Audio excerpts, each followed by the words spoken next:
Bonjour, mon nom est Mathéo et je suis avec Jaylen. Choisir une voiture n'est jamais une décision à prendre à la légère. Plusieurs facteurs doivent y prendre en compte, notamment le coût d'achat, la consommation d'essence, le financement et l'assurance. Aujourd'hui, nous allons comparer deux modèles populaires, la Chevrolet Cruze et la Hyundai Veloster. À travers une analyse détaillée de leurs aspects économiques, de leur consommation de carburant, des options de crédit et des coûts d'assurance, nous vous aiderons à déterminer laquelle de ces deux voitures correspond le mieux à vos besoins et à votre budget. Le revenu par mois. Cette personne travaille 15 heures par semaine, dont 3 fois 5 heures. Elle travaille au salaire minimum de 15,25 $.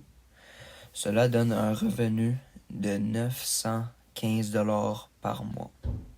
Annuellement, cela donne 10 980 $. Notre premier choix d'auto est un 2016 Chevrolet Cruze 4DR SDN Auto LT. Cette auto coûte 7 130 $ après taxe. Le gaz est de 76,65 $ par mois. Les assurances sont de 70,46 $ par mois. Pour repayer le prêt qu'on aura besoin pour acheter cette auto, le prêt va être de 713 $ par mois, sur un total de 10 mois. Le revenu de cette personne est de 915 $ par mois, mais elle devra payer les assurances, le gaz et lui repayer le prêt. Ses assurances sont de 70,46 $. Son gaz est de 76,65 $ et son prêt est de 713 $. Après tout ça qu'elle a payé, elle aura 131,54 $ qui lui restera pour dépenser sur des affaires personnelles ou même investir son argent. Maintenant, pour notre deuxième choix d'automobile, avec la Veloster Hyundai. La Veloster est reconnue pour son bon rapport qualité-prix, offrant une combinaison de performance et d'efficacité énergétique à un coût relativement abordable. Son prix varie en fonction des versions et des options choisies, mais la note retrouvée revient à un 10 098 $ et 69 cents.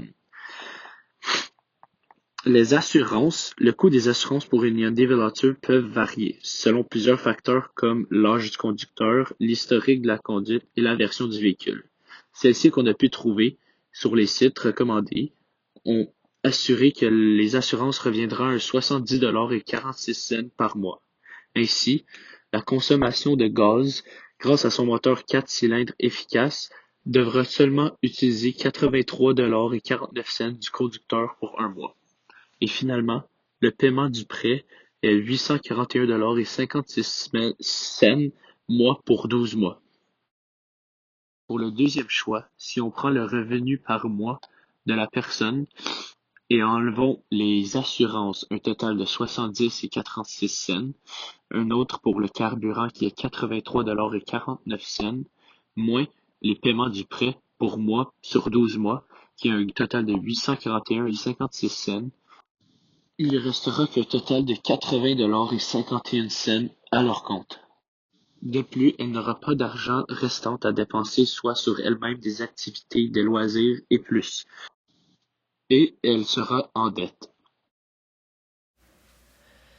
Nos suggestions pour cette personne est que si elle a besoin d'une auto, elle devrait prendre la Chevrolet Cruze au-dessus de la Veloster.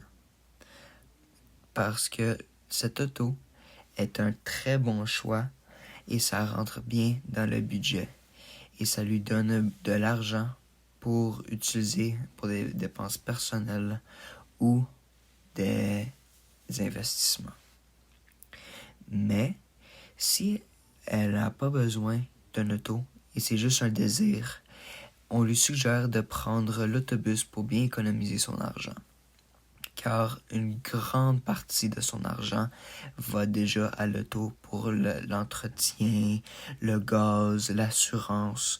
Puis à cause qu'elle travaille au salaire minimum, elle a déjà pas beaucoup d'argent à son nom qui vient par mois. Donc cela enlève déjà une grande part. Pour conclure, le choix entre la Chevrolet Cruze et la Hyundai Veloster dépend principalement de vos priorités en matière de budget, de consommation de carburant et de financement d'assurance. Si vous recherchez une voiture plus classique, économique et souvent moins coûteuse en assurance, la Chevrolet Cruze pourrait être un excellent choix. En revanche, si vous privilégiez un design plus sportif et une conduite dynamique tout en conservant une certaine efficacité, la Hyundai Veloster est très bonne.